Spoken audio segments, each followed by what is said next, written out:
So, how I exercise today keeps me motivated. Today, I'm going to be detailing my exercise routines, vacation level exercise, training level exercise, competition level exercise. Actually, training level is for me is harder than competition level, and I'll get to that in a minute. My fight through injuries early on, how God has encouraged me with my exercise, and my progress as an athlete in the modern day sense, not going back to ancient history on my athletics, and then my motivations and how my motivations have built up since starting to work out again. So, I started working out again in 2021, right after the pandemic. This is after about a 15-year break of no consistent working out, okay? And I was at the heaviest I'd ever been. I felt terrible. My energy levels were through the floor, and they were inconsistent. They were all over the place. And so exercise has contributed to energy levels, energy consistency, consistently high, and keeping me motivated in so many ways. But I didn't really like my aesthetics either, even what I looked in the mirror. And so there was a lot of different reasons that I was like, there was time for a change. And at that same time, my oldest daughter started as a seventh grader. She was starting into track and field, which is something that I had done and excelled at. And so I went out to show her how to sprint, how to do block starts, how to do long jump, how to do plyometrics, those kinds of things. And that progressed a little by little to me adding lifting consistently in weightlifting. And then I jumped in and coached her 8th grade team when she was in 8th grade, her middle school team that next year. And that was fun because all of our athletes at least recorded 7% personal records from the beginning of the year to the end of the year. So that's like a 9-week time period, 10-week time period, 10 or 12-week time period. So they all improved dramatically in a very short period of time. I timed everything in practice. I used competition to motivate them. And had the sprinters sprinting all out almost all the time. And we had multiple athletes make the playoffs for our middle school, Michigan thing, including we had the bronze medalist long jumpers on both the men's and the women's side. And you're talking, we're from a little school. We had a total of 20 athletes on our team. And so we, had some really, good improvements and good things happening. And one of those was my daughter, was one of the bronze medalists. The students improved dramatically. So I was encouraged that my training methods were working. And at the same time, I was training myself and I was improving. And so, again, signs are pointing to, okay, this is working. So my motivation began ramping up even more. Improvement was driving my motivation. I think that's key to understand for your exercise routines and your working out routines, is that improvement can drive your motivation too. If you see progress, celebrate progress. If you see that your time walking a 5K gets a little bit quicker, that's great. That's awesome. You've progressed. If you're in the weight room and you put 5 more pounds on and are able to do the same amount of reps, that's progress. If you do the same weight but add 1 rep, that's progress. But that's why tracking is so important, because those little wins you can start to stack and build momentum. So seeing improvement in those I was training, seeing it in myself, it motivated me. I timed every rep that I did, okay? And I watched my times drop as I got faster. I measured and saw my long jumps get longer. That motivated me. And feeling healthy was driving my motivation. I could feel my energy levels going up over time. I could feel them evening out throughout my day. I wouldn't have such severe drops in energy. My productivity was increasing in every area of my life. My weight was dropping. So I'm watching all these little metrics, and it was motivational. I'm motivated by those positive things. My muscle definition was going up quickly. I could see it in the mirror. And this correlated to obviously changes in eating as well. So eating plus the exercise tied together, and they were definitely on the same page. And those motivations helped me power through some pretty big injuries, okay? Because the thing about not working out for 15 years is that your central nervous system remembers way better than your mind remembers things from 15 years ago. Your central nervous system remembers exactly how to send those signals to your muscles to do the same things that you used to do when you were at your athletic peak. It's just your muscles aren't as big as they used to be, and your tendons and joints aren't as developed as they used to be, and your flexibility isn't as good as it used to be, and so stuff tends to break down. That's what happened. My left knee went wonky, lots of pain in there. 6 weeks of physical therapy, kept doing exercises every day for the physical therapy exercises every day, and then every day for the next every day or every other day for the next year and a half. I continued doing those exercises, got my knee healthy. I still do some of them to this day at times, and then after that I was healthy-ish for a while. Okay, after the 6 weeks, and then my right hamstring. The biceps femoris, which is a huge muscle on the back of your leg, strained. And so 6 more weeks of physical therapy, and then I kept doing those exercises. So now I'm adding these kind of therapy exercises, but also stretches to my routines at night.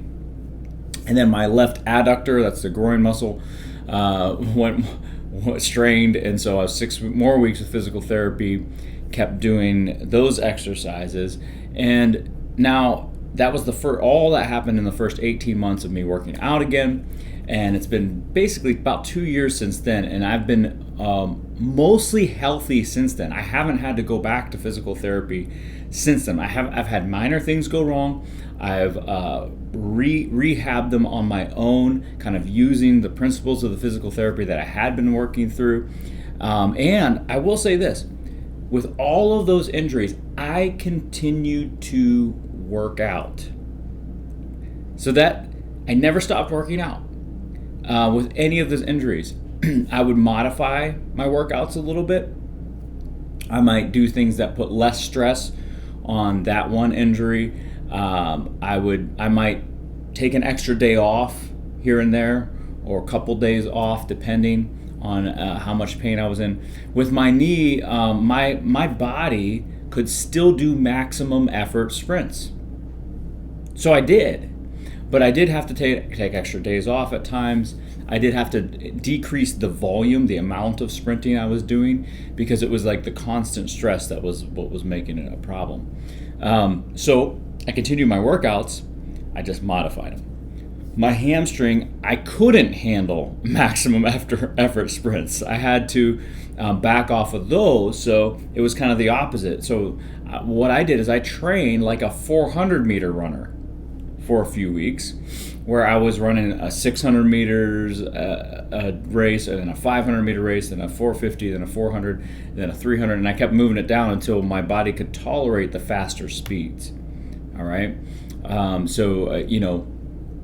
starting off with what my body could handle without worsening the injury. And then with my groin injury, I had to stay away from most of my jumping, my plyometrics, for a while. And then I slowly reintroduced those and got it all healthy again. So this is key, and I still do that with minor strains. I'll just kind of modify my workouts a little bit, ease off of that area a little bit, and keep working everything else that I can as intensely as I possibly can, but never stopping working out. So that's, I think, something to take into your consideration. What can you do,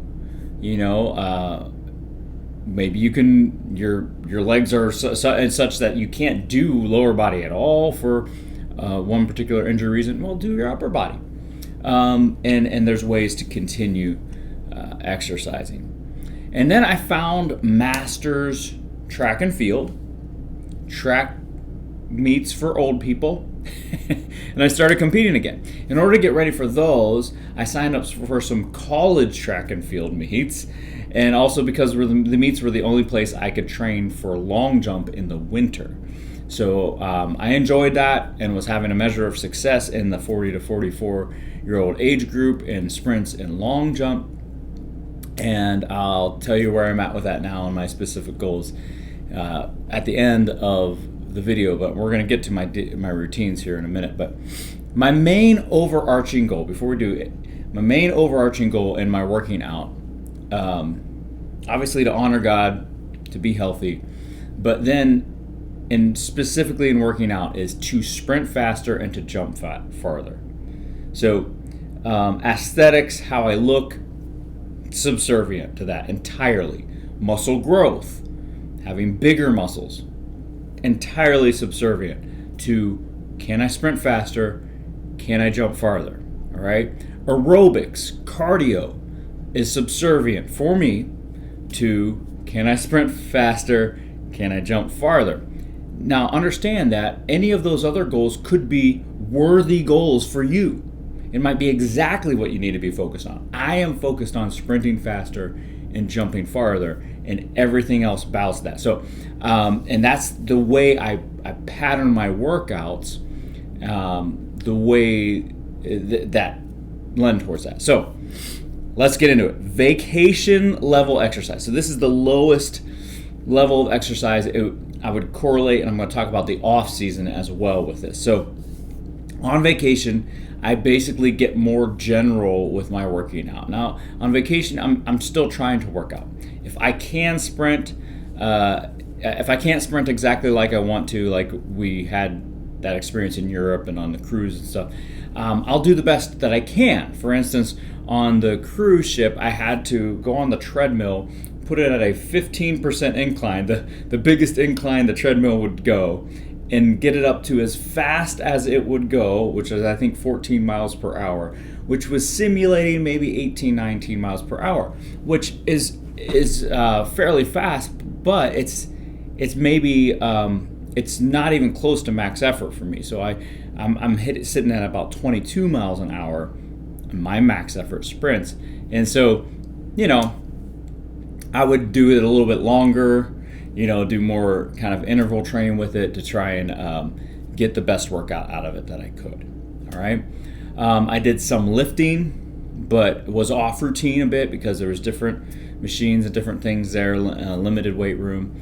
And our family schedule took priority on vacation. I was never going to tell my family no because of my workouts. And so, if I had to get up early in the morning or I had to go late at night, I would do that. But I stayed in shape mostly, but I didn't make huge gains while on vacation, and it was okay. It was okay. I was able to, after vacation, kind of get it back in the course of about 2 weeks and really figure out how to get back into shape.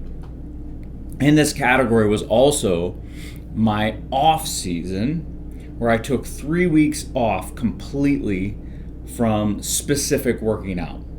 Now, I just basically did whatever I felt like doing during that time, but the priority was to let my body fully recover from all that I'd been putting it through. I took a jog with my daughter one day, and because she was getting ready for the cross-country season. I hit the weight room just a few times for fun, and just, did maybe different workouts, different weights than I normally did, and hit some things harder and some things less hard just because I felt like it. But nothing regimented. And I was still active, but I wasn't pushing my limits at all. All right.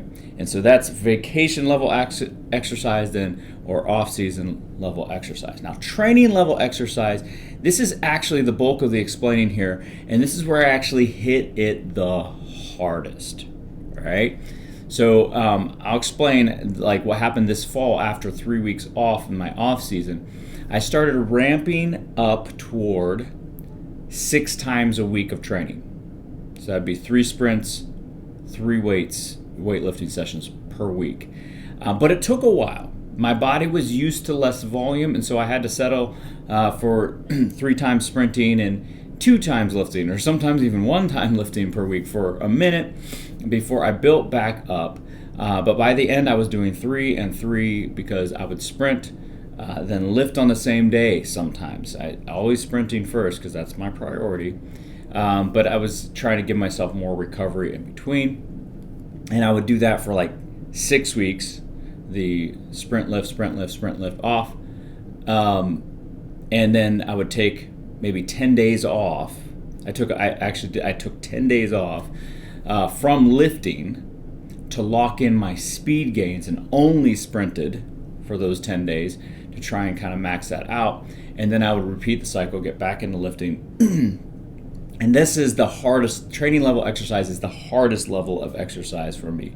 So I eat more during training level exercises because I'm trying to fuel that work, and I'm trying to make myself be able to maximize gains at that time. So a typical week was sprint Mondays, warm up with plyometrics and in dynamic stretching, then starts work. That's block starts, that's sleds, sled pulls from a starting position, falling starts, different distances of starts, 10 meter, 20 meter, 30 meter, even up to 60 meters sometimes starts.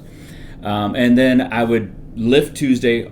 All my lifts were full body because in case I had to miss a day, then I wouldn't be completely wrecked in my workout. So that's how I've had to do it because my priority is sprinting faster and jumping higher. Remember, that's a priority for me. Sprinting, and then I sprint again on Wednesday. That would be typically a max velocity session where what you do, it's called flying sprints, where you're running where you accelerate and get up to top speed, and that's when you time. You time after a certain point. So I'd run 30 to 35 meters before the timer would start, time 10 meters or time 20 meters or time 30 meters, get my 10 meter fly, 20 meter fly, 30 meter fly. So I'm running a much longer distance, but I'm only timing a short part of it because I'm not worried about the start. I'm only worried about my top speed. So that's a max velocity sprinting day. And then I'd lift Thursday, then I'd warm up and then long jump on Friday, and then do after my long jump work, I do speed endurance. So that's longer speed work. That's anywhere from 80 meters to 220 meters per rep. And so it's all max effort for me. But on the speed endurance side of things, you can't continue at your top speed for that long. Like, you are decreasing a little bit of speed. So you're working on your speed maintenance and keeping your top speed as high as possible throughout a longer race. So, and then I'd be off. I'd lift Saturday, I'd be off Sunday. So my lifting typically consisted of Smith machine squats.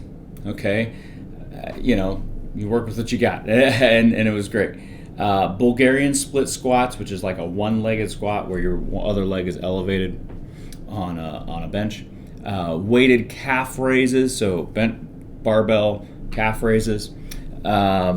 Weighted lunge switches, so that's where you're in a lunge position and then you jump in the air, switch your legs to the other one forward, other one back, and that's with barbell on my back as well. Weighted lunge stomps, so that's a quick reflex. You're just stomping real quick, foot off the ground, foot down. Some form of bench press, that would be either incline regular bench press or decline bench press. Hip thrusts for hip flexors, which are very important for sprinting. Candlesticks, which is abs work. That's actually a gymnastics abs exercise. If you look that up, that might scare you. Not a beginner ab exercise. There's a lot of others you could do first. Bicycle ab exercises, so that's where my legs are suspended. I'm bringing my whole body up and bicycling in the air while I'm doing that. And then I would do one more ab exercise of choice, which would be maybe the weighted ab, crunch or something like that. and there's a couple others that were kind of my go-tos as well. Plyometrics. So I do some form of jumping, exercise, drop jumps or seated hops, those kinds of things. I do some form of curls, so some form of bicep exercise, and then I balance that out with some form of tricep exercise like skull crunchers, okay. And then I do leg curls, leg extensions, and then weighted donkey kicks, so which for sprinters, beautiful exercise. So that is the main beef meat of my exercise. And then at competition level exercise, which is what I'm doing right now, my competition level eating ratchets up a notch where I'm eating even less carbs and I'm eating even less sugars and I'm being very careful with what I eat and I'm taking in a little fewer calories. The reason for that is that when I'm at competition level exercise, I drop my lifting. I'm only sprinting 3 times a week. In other words, I'm burning less calories. So I need less calories on the intake. I still need my protein. I still need to keep my muscles strong, keep them building up. I still need some carbohydrates, but I need healthy, complex carbohydrates. And so dropping off lifting means dropping off my eating just a little bit and trying to be as sharp as I possibly can for speed and for jumping. That's my priority. So that's competition level. Basically doing the same kinds of sprinting workouts that I was doing during training, but I'm no longer doing the lifting workouts and trying to PR, trying to personal records every time, all right? So now how God has encouraged me in this is that every time I ask God about this, He's given me the green light in my spirit. He likes it. That's the impression I'm getting, all right? He's encouraged me to connect with my kids through it because my kids are now all running in track and field. And he's encouraged me to compete on my own and push the limits of what I'm capable of and to give Him glory with my body. So now fast forward to now, and I'll tell you kind of where I'm at in terms of competition and that kind of thing. In 2024, I just found out because the rankings were just published. I would have had to pay for them before the end of last year, and I'm a cheapskate, so I didn't. Anyway, but I saw the final rankings. I was number 2 ranked in the long jump in the United States for the year of 2024, with a season's best of 20 feet 6 inches. All right, that's 6.25 meters. As of this season, after 2 meets against college kids, one at Grand Valley State and one at Aquinas College, I am presently number 1 ranked long jumper in the U.S. I have increased my modern personal record to 20 feet 9 inches, or 6.32 meters, and I'm looking to compete at the Masters National Championships at the end of February with that. My goal at the end of the summer is to hit my high school PR by the end of the summer. Hit my high school PR of 21 feet 6 inches. I can smell it. It's high school Jared is going down. I ended 2024 with a modern PR in the 100 meter, which a lot of people understand the 100 meter.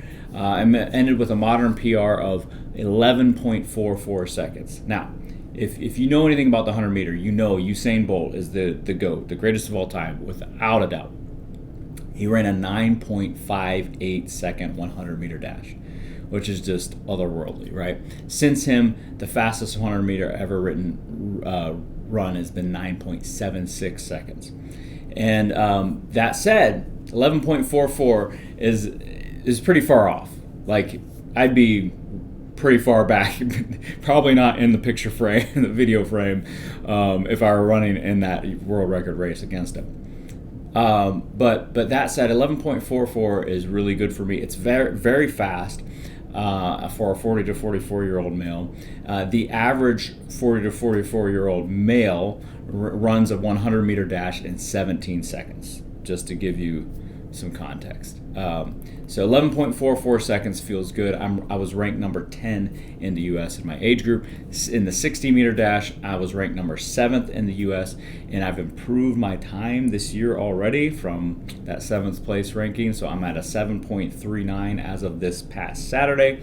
And in the 200 meter, I'm ranked number 15. I was ranked number 15 in the U.S. 200, I don't train nearly as often. So the goal in the 100 meter is to reach my high school personal record of 10.9 seconds. I'm half a second away.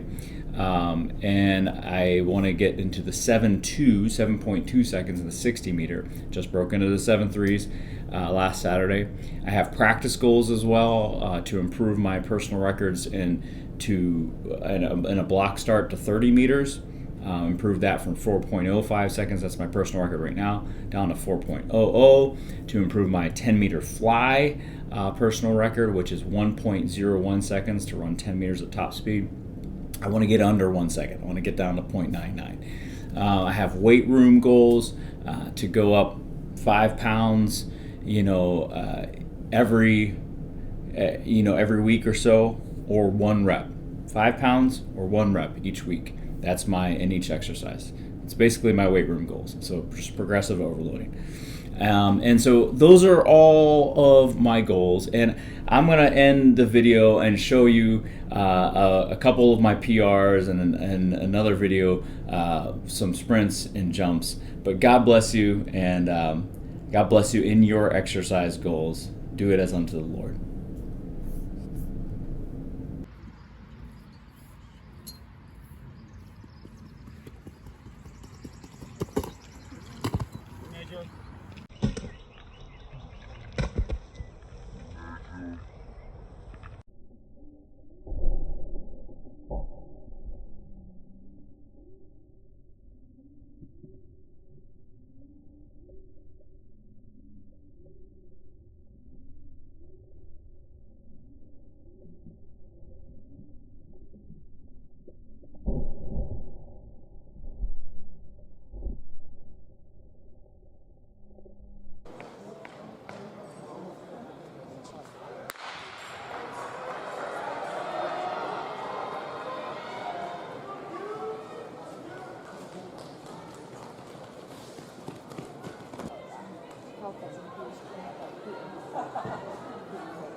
There he comes, there he comes. Come on, baby. Run, run, run, run, run.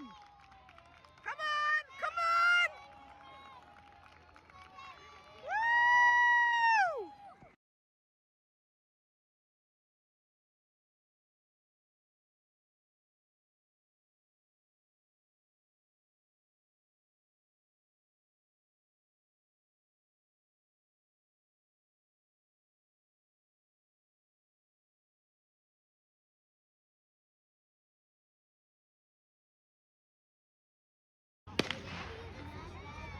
There he comes, there he comes.